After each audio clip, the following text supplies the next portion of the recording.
What's up, everybody, and welcome back to another episode of the Astrology Pill. I am the astrological physician, and we're going to be talking about the second half of May and what you should be aware of if you want to kind of put the exclamation point on this month.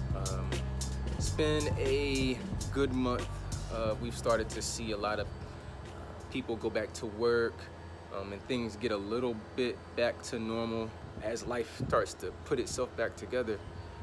What do we need to continue to focus on so that we're ready for the life that awaits us once we go back out?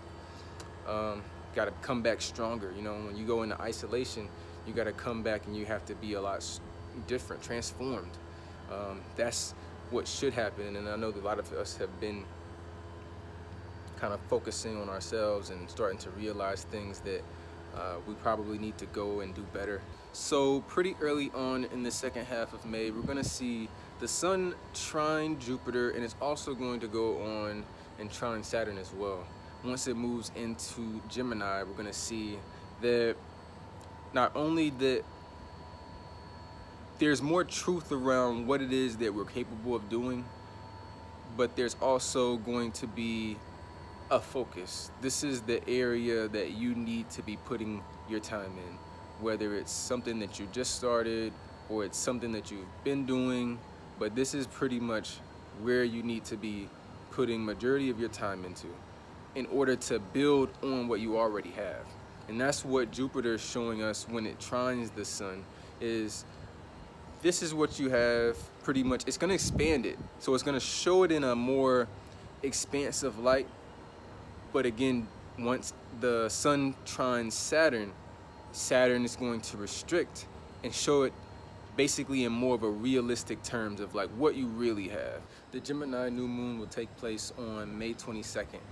And for many of us, we should be starting something new. Gemini rules the third house, and it's all about skills, communication, learning.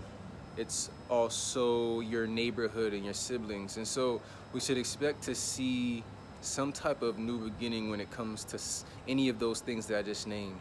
Maybe you're moving into a new neighborhood. Maybe you're starting to learn a new hobby, or you want to learn another language.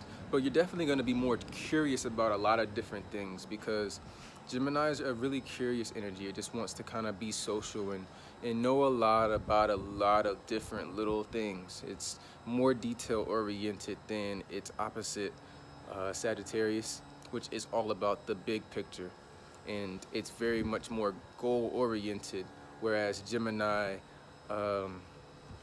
is a little lighter. You'll notice that around this time things just feel easier to do, and that's also what Gemini is good at. It's good at teaching and showing people, or making things or breaking things down in a way that's understandable. When you have 3 or more planets in one sign, that is what astrologers like to call a stellium. And following the new moon in Gemini, we'll have a total of 4 planets: Sun, Moon, Mercury, and Venus, and also the North Node in the sign of Gemini. That may make us feel a lot more like a Gemini, and so we probably are going to be walking around expressing more Gemini energy in whatever area it falls in our chart. So definitely expect to feel a lot busier during this time. And towards the end of the month, we're going to have Mars reaching into a sextile with Uranus, and we're also going to have Mercury square Pluto. So this Mars-Uranus sextile, this is very energetic. So we have Mars, the action, the desire, the drive, and then we also have Uranus, the electrifying, future-oriented planet that rules Aquarius. Wants us to move forward. It wants to make things easier for us to move towards the things that we're trying to do in life. It wants to kind of give us more of that green light than we've had in the past. But Mercury square Pluto is kind of revealing to us again that there are things that we're going to have to release that aren't serving us. Bad habits, people, Maybe it is something that we've been working through psychologically. Maybe it's some time that we need to create for other things to flourish in our lives. But it's something that we're releasing at this time. So the astrology pill for the second half of May is for us to embrace more of that Gemini energy and move forward so that we can move forward.